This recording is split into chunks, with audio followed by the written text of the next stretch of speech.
Hello everyone, जय हिंद सभी को।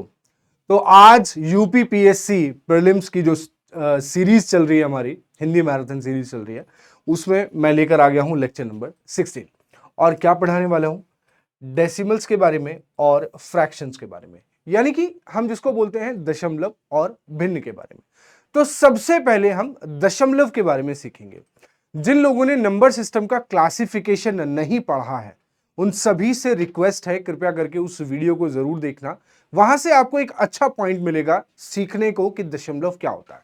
मैंने बहुत डिटेल में बताया था, एक बार फिर से मैं आप लोगों को उस डिटेल की तरफ लेकर चलता हूं और समझाने का प्रयास करता हूं। ठीक है, तो सबसे पहले तो आप लोग समझिए डेसिमल्स, यानी कि जिसको हम दशमलव कहते हैं। क्या कहते हैं? दशमलव कहते हैं। डेसिमल्स यानी कि दशमलव। दशमलव बेसिकली तीन प्रकार के होते हैं। सबसे पहले तो होता है टर्मिनेटिंग डेसिमल। टर्मिनेटिंग डेसिमल जिसको हम क्या बोलते हैं हिंदी में? शांत दशमलव भी बोला जाता है। शांत दशमलव, अशांत दशमलव, दो तरीके के होता है। टर्मिनेटिंग का मतलब यह हुआ, इसके बारे में डिटेल में मैंने आपको नंबर सिस्टम में पढ़ाया था। क्लासिफिकेशन जब सिखा रहा था कि भैया कितने प्रकार का नंबर यानी कि संख्याएं जो है वो कितने प्रकार की होती हैं, उसके बारे में जब बता रहा था, तो वहां पे मैंने आपको टर्मिनेटिंग डेसिमल्स के बारे में बताया था। आई होप सभी को याद भी होगा। ठीक, तो सबसे पहले आता टर्मिनेटिंग डेसिमल्स। जैसे कि मैंने कहा 0.5 है ना, मैंने लिखा 0.75। तो ये क्या हो रहा है? ये टर्मिनेट हो जा रहे हैं, खत्म हो जा रहे हैं, आगे नहीं बढ़ रहे हैं, रिपीट नहीं कर रहे हैं, है ना। एक तो इस टाइप के होता है। दूसरा टाइप जो इसमें होता है वो होता है नॉन टर्मिनेटिंग, जो खत्म नहीं होंगे। Non terminating, non terminating repeating decimal. Non terminating repeating decimals, इसका मतलब क्या हुआ? जो खत्म नहीं होंगे लेकिन खुद को रिपीट करेंगे। फॉर एग्जाम्पल, जैसे हमने सीखा 0.3333333, ये कभी समाप्त नहीं हो रहा है। या मैंने सीखा 0.45454545, इस तरीके के जो दशमलव होते हैं वो हो गए।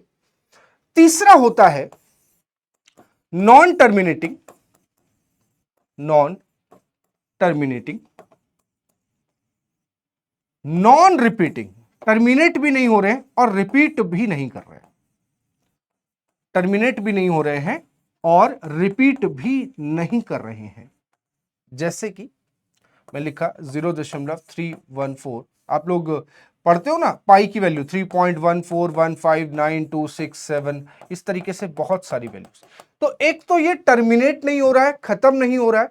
दूसरी सबसे बड़ी बात ये कि ये खुद को रिपीट भी नहीं कर रहा है। बात समझ में आ रही? आप इसके नाम को पढ़ो। टर्मिनेटिंग का मतलब जो खत्म हो जाते हैं। एक होता है नॉन टर्मिनेटिंग, खत्म नहीं हो रहे हैं बट खुद को क्या कर रहे हैं? रिपीट कर रहे हैं। खुद को क्या कर रहे हैं? रिपीट कर रहे हैं। मतलब 0.333333 ये खुद को रिपीट कर रहे हैं। दूसरा होता है नॉन टर्मिनेटिंग, टर्मिनेट भी नहीं हो रहे बट ये रिपीट भी नहीं कर रहे हैं। नॉन रिपीटिंग डेसिमल्स, टर्मिनेट भी नहीं हो रहे, देखो डॉट डॉट बना हुआ, इसका मतलब टर्मिनेट नहीं कर रहा है, ऊपर से रिपीट भी नहीं करेगा। ऊपर से क्या नहीं करेगा? रिपीट भी नहीं करेगा। बात क्लियर है? समझ में आ रही है सभी को? ठीक है, यहां तक कोई दिक्कत समस्या अगर किसी को हो तो बताइए। अब आपके एग्जाम में जो क्वेश्चंस है वो ना तो इससे बनते हैं और ना ही वो इससे बनते हैं। आपके एग्जाम के क्वेश्चंस बनते हैं इनसे, नॉन टर्मिनेटिंग और रिपीटिंग डेसिमल से। नॉन टर्मिनेटिंग और रिपीटिंग डेसिमल से क्वेश्चंस आपके बनते हैं। क्वेश्चंस क्या है? डेसिमल्स का मल्टीप्लिकेशन, एडिशन, सब्सट्रैक्शन, डिवीजन, ये सब होता है। तो मैं आपको एक एक करके समझाता हूं।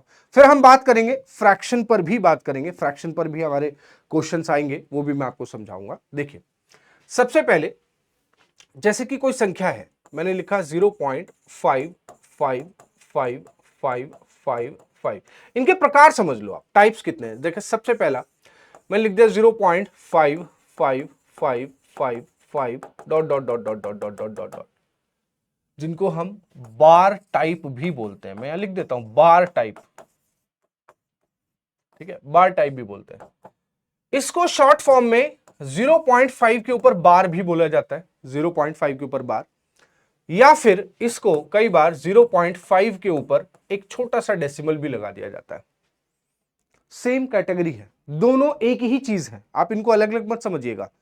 कई बार बार लगा दिया जाता है, जो नंबर रिपीट कर रहा है उसके ऊपर बार लगा दिया जाता है, और कई बार ऐसा होता है कि उसी नंबर के ऊपर पॉइंट लगा दिया जाता है, उसका मतलब भी सेम है, एक जैसा है। ठीक, दूसरा टाइप हो सकता है कि दो नंबर रिपीट कर जाए, जैसे 0.45 45 45 45 45 dot dot dot dot dot dot dot. ठीक, तो हम इसको लिख सकते हैं 0.45 के ऊपर बार, और 0.45 के ऊपर ये छोटे छोटे डॉट्स भी इसी को रिप्रेजेंट करते हैं, बार को ही रिप्रेजेंट करते हैं। अगर किसी नंबर के ऊपर डॉट लगा है तो ये मत सोचिएगा कि गलती से लग गया होगा, इसका क्या तात्पर्य है, पूछने के तरीके हैं। एग्जामिनर चाहता है कि आपके पास बेसिक की पूरी नॉलेज हो। कई बार लोग इतना ही पढ़ा के छोड़ देते हैं, इसके बारे में नहीं बताते, एग्जामिनर वैसे पूछ लेता है, फिर बच्चे भटकते फिरते हैं कि यार ये क्या था, इसके बारे में तो हमें पता ही नहीं है। ठीक है, तो ये दोनों एक ही तरीके। हो सकता है कि 3 नंबर कभी जो है एक दूसरे को रिपीट कर ले, 3 2 1 3 2 1। ठीक है, इस तरीके से 3 2 1 बार 0.321 के ऊपर डेसिमल्स लगा दिए। ठीक, हो सकता है कि कभी ऐसा हो कि एक नंबर रिपीट ना कर रहा हो, लेकिन उसके तुरंत बाद वाला नंबर रिपीट कर रहा हो,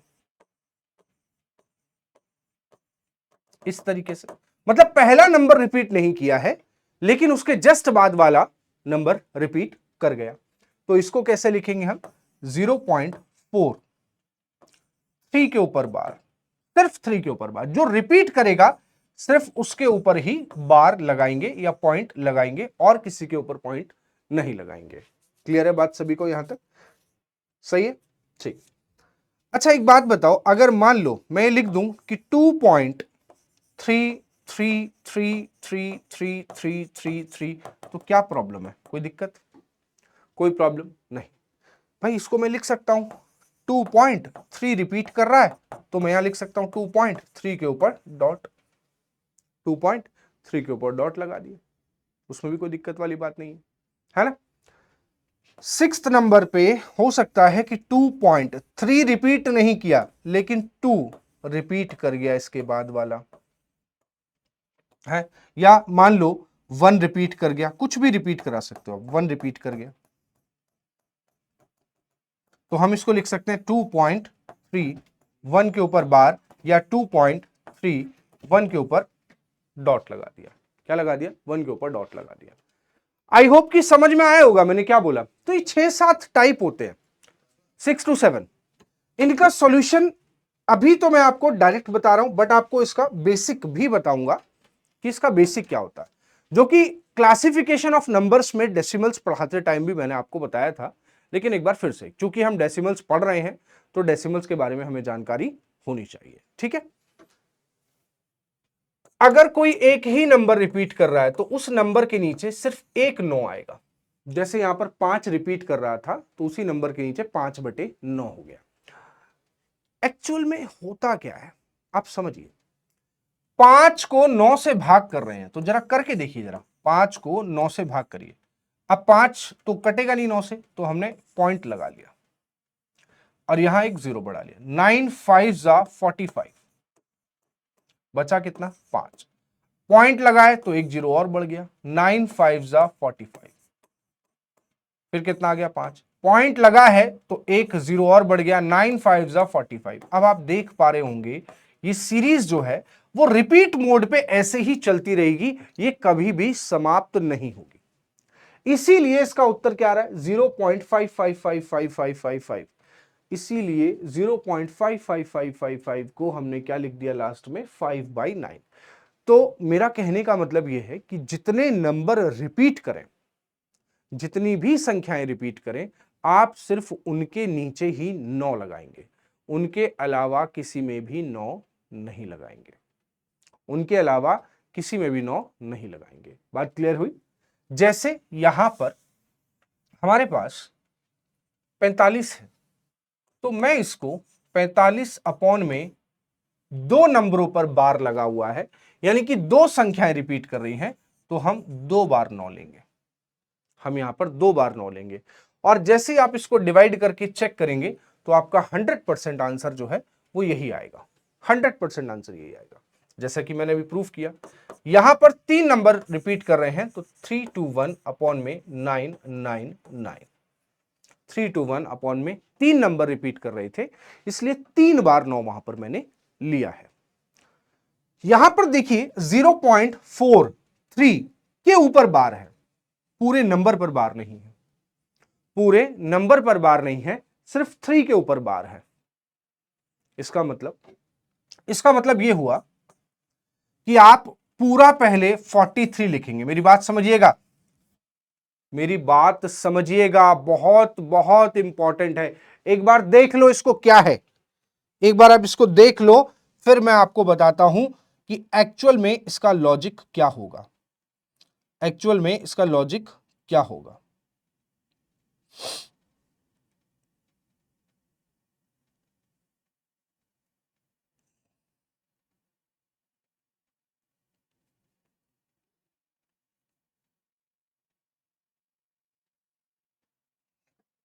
समझे, देखा आपने। तो यहां पर हम करते क्या है, सबसे पहले ये पूरा नंबर जो है वो पूरा नंबर लिखेंगे 43, उसके बाद जिस पर बार नहीं है उसको कराएंगे माइनस। क्या बोला मैंने, पहले आप पूरा नंबर लिखिए 43, उसके बाद जिस पर बार नहीं है, यानी कि यहां पर बार नहीं है, उसको कराएंगे माइनस, अपॉन में नीचे मैंने क्या बोला था, जितने पर बार होता है उतने तो 9 आ जाएंगे, उसके बाद जिस पर बार नहीं है उसका आएगा 0, जिस पर बार नहीं होगा उसका क्या आएगा, 0 आएगा। क्या आएगा, उसका 0 आएगा। यानी कि इसको हल करने का तरीका क्या हुआ कि सबसे पहले तो पूरा नंबर, उसमें से उस नंबर को माइनस करिए जिस पर बार नहीं है, उसके बाद बार वाले का 9, और जिस पर बार नहीं है उसका 0, उसका क्या हो जाएगा, 0। एक और मैं आपको बताता हूं, आप थोड़ा ध्यान दीजिएगा, 0.54333333 डॉट डॉट डॉट डॉट, ठीक है। क्या करना है हमें, यहां पर हमें सबसे पहले तो 0.54, आप 3 के ऊपर सिर्फ बार देख पा रहे हैं, तो सबसे पहला काम, ऐसा होता क्यों है उसका कारण मैं आपको समझाऊंगा, आपको परेशान नहीं होना है, थोड़ा सा सब्र कीजिए। सबसे पहले तो 543 पूरा लिखा जाएगा, उसमें से जिस पर बार नहीं है वो माइनस होगा, अपॉन में जिस पर बार है उसका 9 आएगा, और जिस पर बार नहीं है उसके 0 आएंगे। तो इन दोनों पर नहीं था इसलिए ये हो गया, तो इसका सॉल्यूशन ये बन गया। ये इसका क्या होगा, सॉल्यूशन होगा, ठीक। अब यहां पर ये नंबर है। अच्छा एक बात बताओ, क्या मैं इसको 2 प्लस 0.3 के ऊपर बार नहीं लिख सकता हूं? भैया 2.333333 है, तो क्या मैं 2 प्लस 3 नहीं लिख सकता हूं? 2.3 का मतलब क्या हुआ, 2.333333 दे रखा है, इसका मतलब क्या हुआ, क्या मैं 2 में 0.333333 नहीं जोड़ सकता हूं? आप बताओ, जोड़ सकता हूं ना? तो इसको 2 प्लस 3 बटे में क्या, 9, तो ये रहा हमारा उत्तर। क्योंकि 3 रिपीट कर रहा है तो 3 के नीचे 9 ले आए। ऐसे इसको आप कर सकते हो, इसको लिख के आप लोग बताइएगा, ये 1 है, 1 के ऊपर बार लिखा है, ये वाला आप मुझे बताइएगा क्या लिख सकते हैं हम इसको लिख सकते हैं 2 प्लस 3, 1 के ऊपर बार, इसका मतलब 2 प्लस 31 माइनस 3 अपॉन में 9 और 0, तो ये हो गया इसका सॉल्यूशन।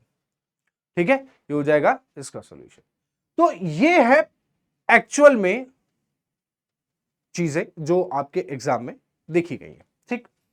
अब मैं आपको इसका लॉजिक समझाता हूं कि आखिर ये ऐसा होता क्यों है, ऐसा क्यों है कि ये 9 क्यों आ रहे हैं, 0 क्यों आ रहे हैं, ऐसा क्या है जिससे ये चीजें बन पा रही है, ठीक है।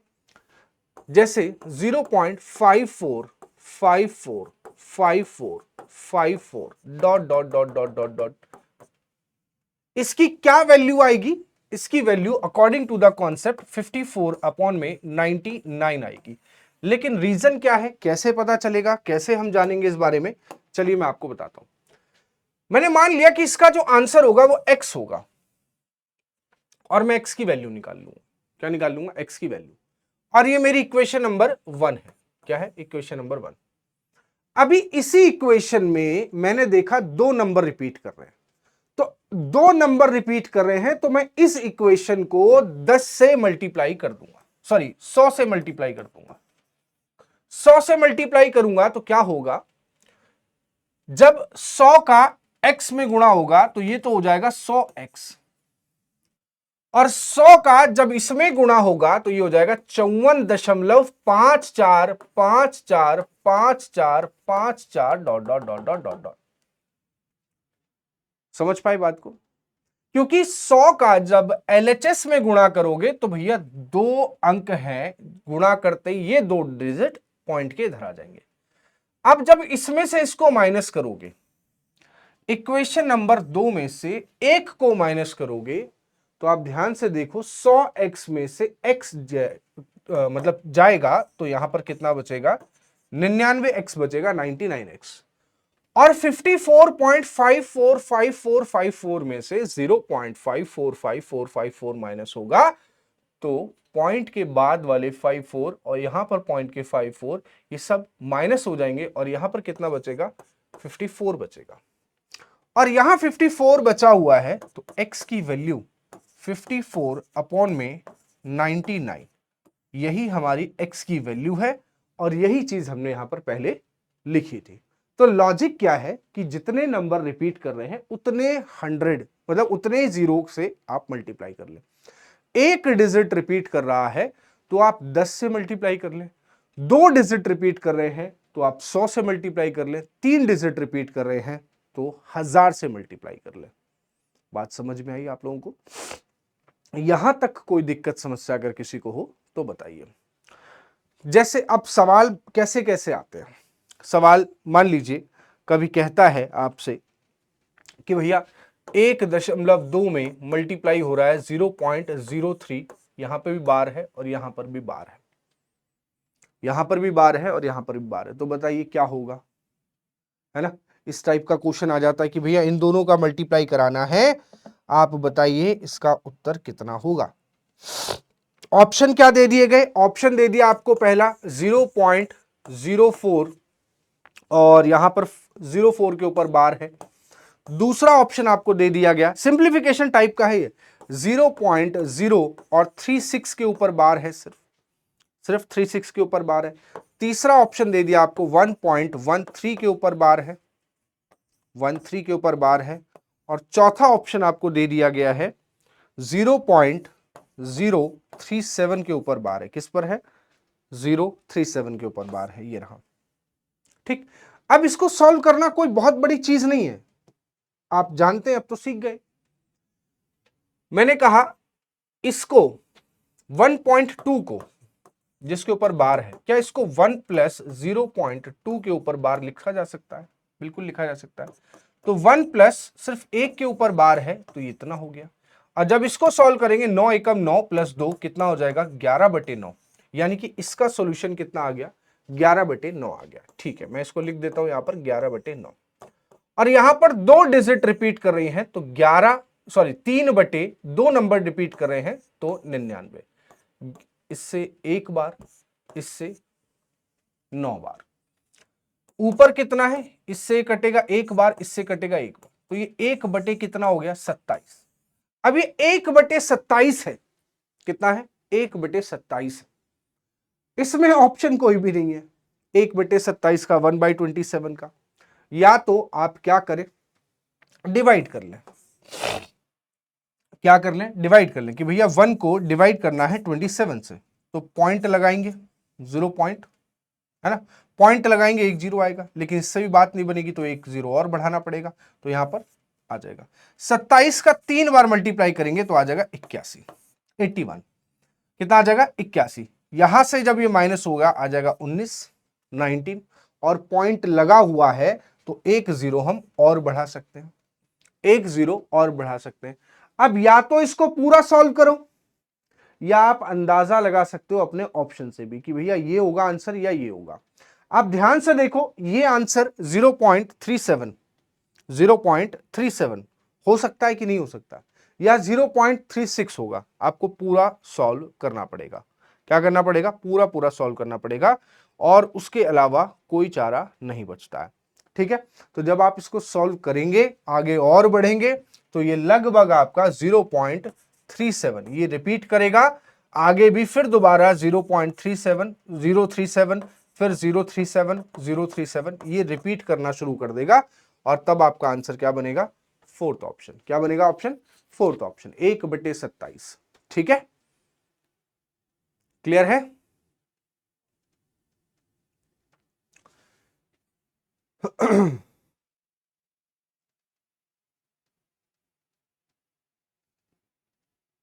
चलिए, 11 से ये 9 बार कटेगा, 99। ठीक है, अब वैसे भी ध्यान से देखो, 12 तिया 36, 36 से ऊपर जा रहा है, तो हमारा आंसर भी क्या होगा? ये हो जाएगा। ठीक है, नेक्स्ट एक और क्वेश्चन लिखते हैं हम यहां पर, और इस बार जैसे कि क्वेश्चन दिया गया है आपको, डिफरेंस निकालना है आपको, अंतर निकालना है। किस किस का अंतर निकालना है? The difference of this and this. ठीक है, द डिफरेंस, डिफरेंस का मतलब होता है अंतर। द डिफरेंस ऑफ 5.76 एंड 2.3, 5.76 के ऊपर बार एंड 2.3 के ऊपर बार। ठीक है, ये अब आपको डिफरेंस निकालना है। अब डिफरेंस निकालने के दो तरीके हैं, दो मेथड्स हैं। या तो आप प्रॉपरली जैसे पहले सॉल्व कर रहे थे, पिछले वाले क्वेश्चन में सॉल्व किया था, वैसे सॉल्व कर लीजिए, या तो आप जैसे आप सॉल्व कर रहे थे वैसे ही उसको सॉल्व कर लीजिए, कोई दिक्कत नहीं है। या आप एक तरीका और कर सकते हैं। क्या? आप 5.76 रिपीट कर रहा है ना, ठीक है, मैं बार बार इसको लिख रहा हूं, 76 डॉट डॉट डॉट डॉट, इतना काफी है। और यहां पर ये 2.33333333 dot dot dot dot dot dot ये रिपीट कर रहा है। ठीक, ऐसे ही। तो 6 में से 3 जाएगा 3, 7 में से 3 जाएगा 4, 6 में से 3, यहां 4 3 4 3 4 डॉट, 5 में से 2 गया, कितना आएगा? 3। तो आप ध्यान से देखिएगा जरा, 43 रिपीट कर रहा है, 43। तो अगर 43 रिपीट कर रहा है तो उसका आंसर ये होगा। इसका आंसर कितना होगा? 3.43। कितना होगा? 3.43। आई होप कि अब समझ में आ गया होगा। सारा काम जो है उसी का होता है। या आप दूसरा तरीका भी देख सकते हैं,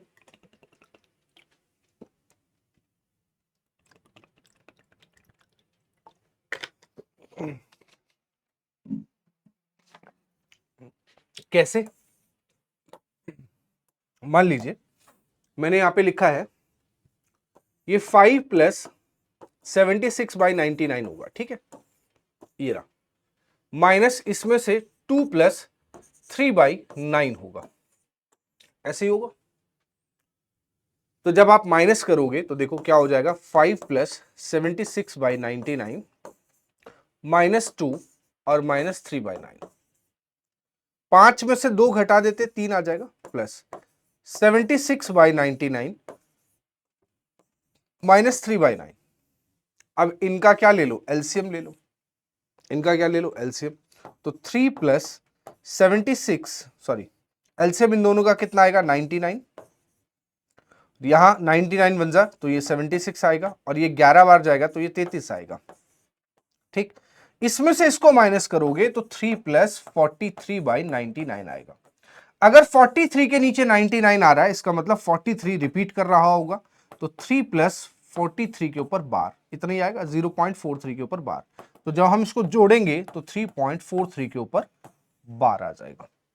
तो एक तो मेथड ये हो गया, एक मेथड हमने डायरेक्टली क्या कर लिया, थोड़ा सा एक्सटेंड करके माइनस कर लिया, और उससे हमारा आंसर आ गया है। ठीक है, तो ये तो बात हुई डेसिमल्स की। किसकी बात हुई? डेसिमल्स की। डेसिमल्स के बाद अब मैं लेकर आ रहा हूं आप लोगों के लिए फ्रैक्शंस। फ्रैक्शन थोड़ा इंपॉर्टेंट है। फ्रैक्शन इंपॉर्टेंट इसलिए नहीं है कि सिलेबस में दिया है, हालांकि दोनों टॉपिक से कुछ खास सवाल नहीं पूछे गए हैं, लेकिन स्टिल सिलेबस में है तो थोड़ा थोड़ा तो हमें ओवरव्यू लेना पड़ेगा, पढ़ना पड़ेगा। फ्रैक्शन, जिसको हम भिन्न कहते हैं, क्या कहते हैं? भिन्न। ठीक है, क्या कहते हैं? भिन्न कहते हैं। ठीक है, फ्रैक्शंस को क्या कहते हैं? भिन्न कहते हैं। अब ध्यान से सुनिएगा, फ्रैक्शन यानी कि भिन्न।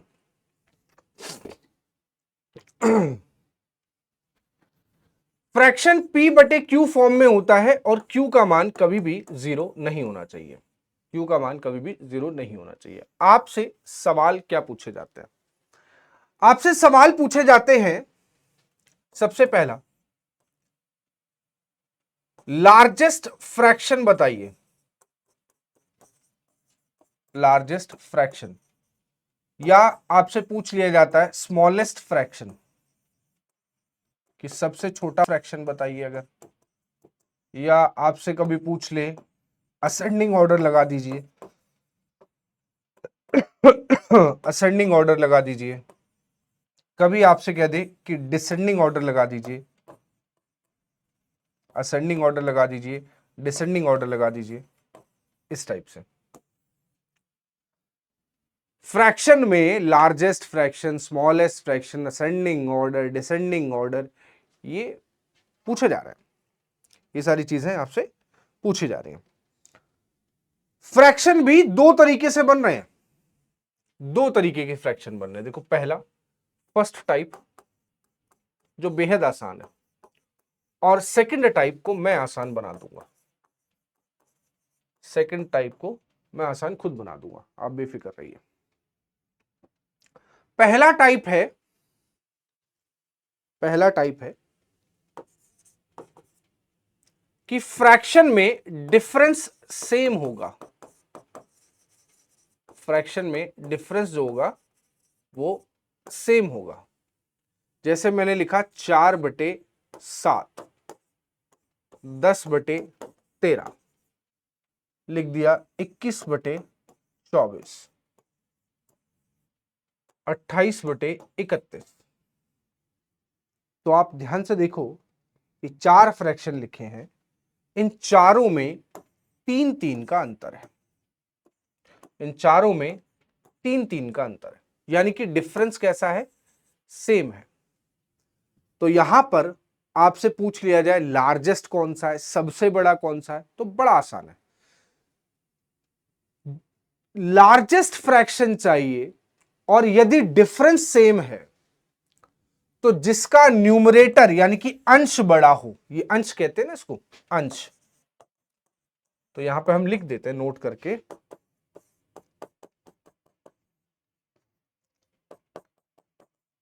यदि डिफरेंस सेम है, डिफरेंस सेम है, तो जिसका अंश बड़ा, अंश बड़ा, वह भिन्न बड़ी, वह भिन्न बड़ी। जिसका अंश छोटा, वह भिन्न छोटी। कब? जब डिफरेंस कैसा हो? सेम हो। तो 4, 10, 21, 28 में ये बड़ा है तो ये लार्जेस्ट हो गया, और सबसे छोटा क्या है? ये है, तो ये स्मॉलेस्ट हो गया। ये क्या हो गया? स्मॉलेस्ट हो गया। तो ये बड़ा आसान होता है फर्स्ट टाइप। सेकंड टाइप में क्या आता है? फ्रैक्शन कैसी आती है? डिफरेंस सेम नहीं होता है, difference is not same, difference बराबर नहीं होता है। जैसे कि मैंने लिखा 4/7, फिर मैंने लिखा 5/7, फिर मैंने लिखा 6/10, और एक लिख दिया मैंने 11/13। ठीक, अब आप देखेंगे जरा यहां पर, तो डिफरेंस 3 का है, यहां पर 2 का है, यहां पर 4 का है, यहां पर 2 का है।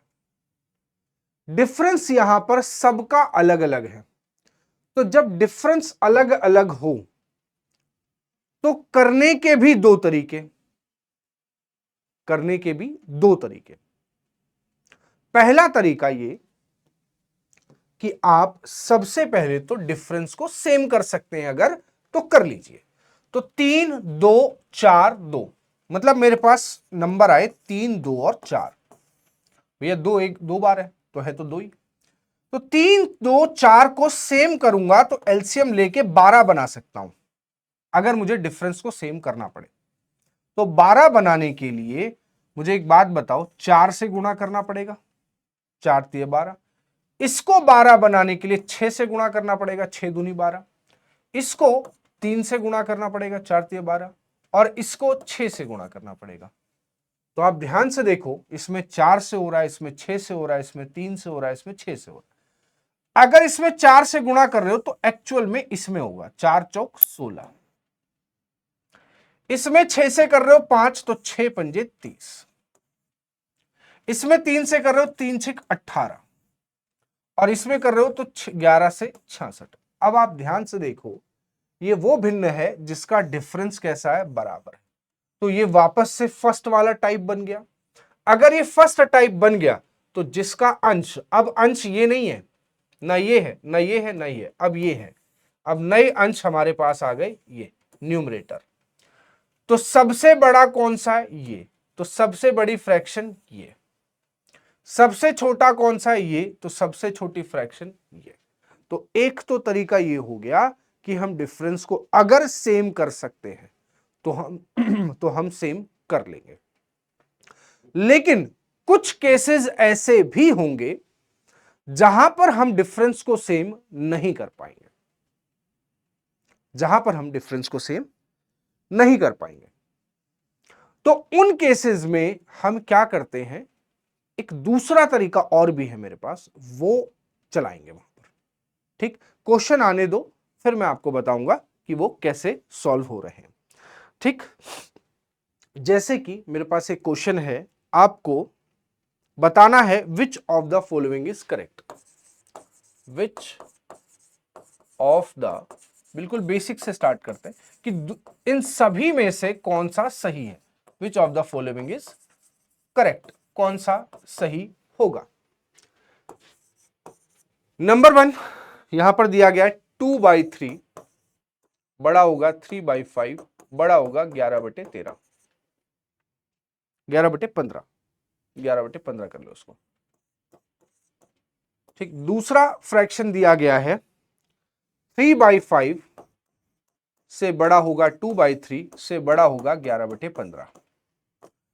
तीसरा ऑप्शन हमें यहां पर दिया गया है 11/15 बड़ा होगा 2/3 से बड़ा होगा 3/5।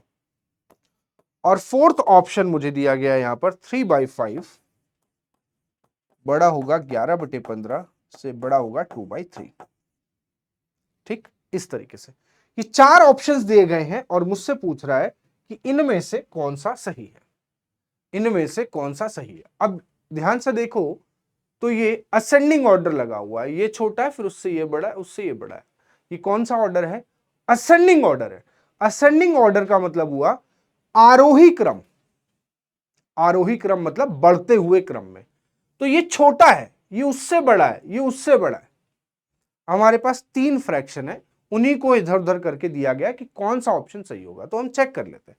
चारों ऑप्शन चेक करने के बजाय आप ध्यान से देखो कि फ्रैक्शन तो सब में कॉमन है, 2/3 है, 3/5 है और 11/15 है। यदि मान लीजिए कि अगर ये सेम नहीं होती तो आपको एक एक ऑप्शन को पकड़ना पड़ता, क्योंकि अगर ये एक जैसी नहीं होती, जैसे 2/3 तो इधर आ गई, ये इधर आ गई, वही है। तो अगर ये कुछ और नंबरों के साथ होती तो आपको हर फ्रैक्शन को चेक करना पड़ता, तो वहां थोड़ा सा समय जा सकता है। जैसे मैं यहां पर अंतर देखूं 1 का है, यहां अंतर देखूं 2 का है, यहां अंतर 4 का है, तो मुझे दिखाई दे रहा है कि मैं अंतर को समान कर सकता हूं बहुत आसानी से। अंतर को क्या कर सकता हूं, समान कर सकता हूं। कैसे, इसको 1 2 और 4 का एलसीएम आएगा 4, तो 4 से गुणा कर दो, इसको 4 बन जाएगा, इसको 2 से कर दो, इसको कर दो 1 से। तो 4 से किया, 4 दूनी 8, यहां 8 बच गए, 3 दूनी 6, और 1 से तो क्या ही करोगे, 11। तो सबसे बड़ा ये है, फिर ये है, फिर ये है, मतलब हमारे पास 11/15 सबसे बड़ा फ्रैक्शन है, उसके बाद 2/3 है, और उसके बाद 3/5 है। तो ये होना चाहिए सही क्रम, यानी कि 3/5, 2/3 और 11/15। तो ये हमारा करेक्ट आंसर होगा, यानी कि ऑप्शन नंबर बी हमारा 10th क्वेश्चन का सही आंसर होगा। सॉरी 10th कह रहा हूं, फर्स्ट क्वेश्चन का सही आंसर होगा। ठीक, बात क्लियर। अब इसका मैंने कहा था कि एक मेथड और भी है, आप लोगों को याद होगा कि कई बार ऐसा होता है कि डिफरेंस को सेम कर पाना आसान नहीं होता है। कई केसेस में ऐसा होगा कि डिफरेंस को सेम कर पाना आसान नहीं होगा। तो उस केस में हम क्या करेंगे, उस केस में हम लोग एक और तरीका आपको सिखाते हैं जिससे आप कर सकते हो। जैसे ये फ्रैक्शन है, इनका डिफरेंस बहुत अजीब अजीब सा आ रहा है कि जिनका एलसीएम निकालना थोड़ा मुश्किल है। जहां पर एलसीएम निकालना मुश्किल हो जाए तो उस केस में क्या करेंगे हम, हमारी जो ट्रिक होगी वो हमारी ट्रिक कहती है कि when difference is not same, when difference is not same, जब डिफरेंस बराबर ना हो, देन तब आप न्यूमरेटर को डिवाइड करें डिफरेंस से, न्यूमरेटर को डिवाइड करें डिफरेंस से। जब आप न्यूमरेटर को डिफरेंस से डिवाइड करें, न्यूमरेटर क्या है 2 और डिफरेंस क्या है 1, तो यहां कितना आएगा 2 आ जाएगा। न्यूमरेटर क्या है 3, डिफरेंस क्या है 2, कितना आ जाएगा 1.5। भाई 3 को 2 से भाग करोगे 1.5 आएगा, 11 को 4 से डिवाइड करोगे तो आएगा 2.25, 2.75, सॉरी कितना आएगा 2.75, 2.75। आप ध्यान से देखो सबसे बड़ा कौन सा है, ये यानी कि 11/15। कौन सा बड़ा है सबसे बड़ा, 11/15। तो इनमें से तो कोई ऑप्शन है ही नहीं, तो इनको तो कट कर दो। सबसे बड़ा नंबर आ रहा है 2.75, यानी कि इससे आया और ये आया इससे। उसके बाद है 2, तो फिर ये बड़ा होगा, और सबसे छोटा है 1.5, तो सबसे छोटा ये होगा। तो आप यहां से भी निकाल सकते हो, जब डिफरेंस सेम ना हो, एलसीएम लेना मुश्किल हो रहा हो, तो सीधा न्यूमरेटर में डिफरेंस से डिवाइड कर दो, आपका आंसर आ जाएगा। This is the master trick for all the क्या बोलो, फ्रैक्शन, सभी फ्रैक्शंस के लिए ये मास्टर ट्रिक है। क्या है, मास्टर ट्रिक है 1 नंबर की। ठीक है, चलिए मैं आपको एक क्वेश्चन और कराता हूं, तो थोड़ा सा और क्लियर हो जाएगा। फ्रैक्शन में हमारे पास इससे ज्यादा कुछ होता नहीं है, बट स्टिल मैं आपको बताता हूं। ठीक है, चलिए, arrange them in ascending order, इनको असेंडिंग ऑर्डर में लगाना है। असेंडिंग ऑर्डर, आपको क्या करना है, इनको असेंडिंग ऑर्डर में लगाना है। असेंडिंग ऑर्डर को किस किस को लगाना है, एक हमारे पास 4/3 फ्रैक्शन है, ठीक है जी, 4/3 है। एक फ्रैक्शन है हमारे पास 2/9, ठीक है। एक फ्रैक्शन है 7/8, ठीक है। और एक फ्रैक्शन है हमारे पास 5/12। ये 4 फ्रैक्शंस हैं, इनको असेंडिंग ऑर्डर में लगाना है, बढ़ते हुए क्रम में लगाना है। तो बताइए बढ़ते हुए क्रम में क्या लगेगा।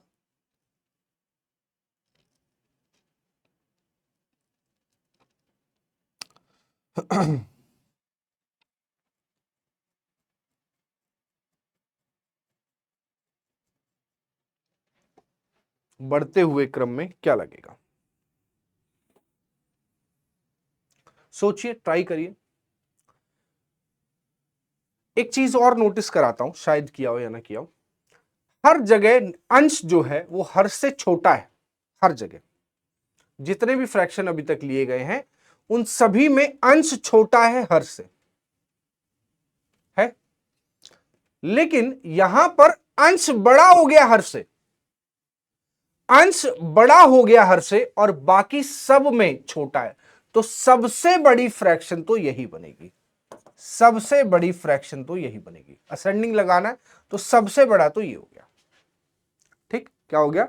सबसे बड़ा।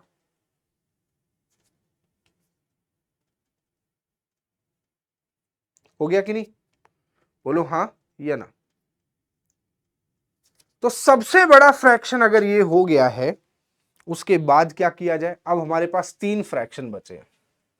यहां पर डिफरेंस 7 का है, यहां पर डिफरेंस 1 का है, यहां पर डिफरेंस 7 का है। तो एक काम करो, 7 1 7 सभी में सेम कर लो। यहां 7 है, 1 से गुणा कर दो, यहां 7 से गुणा कर दो, यहां 1 से कर दो। ये कितना हो जाएगा? 1 से करोगे तो -2 आएगा। ये कितना आएगा? -49 आएगा। और ये कितना आएगा? ये 5 आएगा। उसके बाद हमारे पास ये बड़ा आ रहा है तो हम 5 यहां पर लिख सकते हैं, 5/12। सबसे बड़ा तो ये, उसके बाद ये है। अब माइनस में जितनी छोटी संख्या होती है वो उतनी ही बड़ी होती है।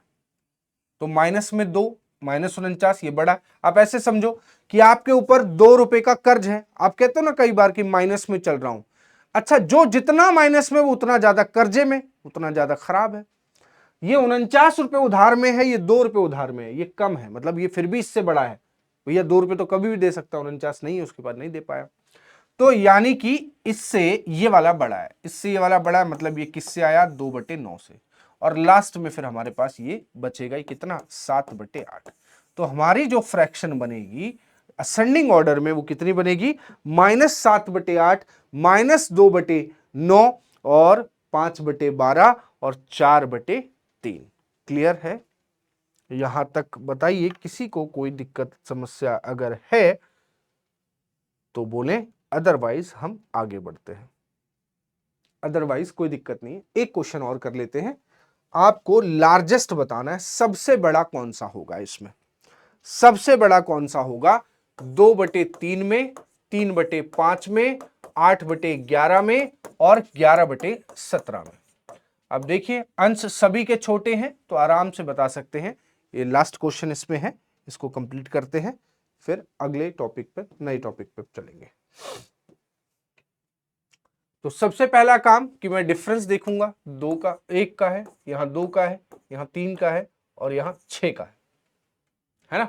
तो डिफरेंस सेम हो सकता है, 2 के टेबल में 6 आता है, 3 के टेबल में भी 6 आता है, सबको 6 बना देते हैं। तो 6 बनाने के लिए 6 से मल्टीप्लाई, यहां 6 बनाने के लिए 3 से, यहां 2 से, यहां 1 से। तो 6 दूनी 12, यहां 3 तिया 9, और हर जगह काम करेगा। 8 दूनी 16 और ये तो ऑलरेडी 11। सबसे बड़ा 16 है, यानी कि सबसे बड़ा फ्रैक्शन होगा हमारा 8/11। आपको और कुछ करने की जरूरत नहीं पड़ेगी, ठीक है? और कुछ भी करने की जरूरत नहीं पड़ेगी। क्लियर है बात सभी को यहां तक? बोलिए हां या ना। ठीक है, तो आज हम लोगों ने सीखा डेसिमल्स के बारे में, फ्रैक्शन के बारे में। बहुत बेसिक सी चीजें थी, एक एक ट्रिक दोनों की है। आप ध्यान से अगर उसको पढ़ लेंगे, क्वेश्चंस की प्रैक्टिस कर लेंगे, तो कभी भी कोई भी क्वेश्चन ऐसा नहीं छूटेगा। तो मिलते हैं अगली क्लास में, तब तक के लिए सभी को जय हिंद।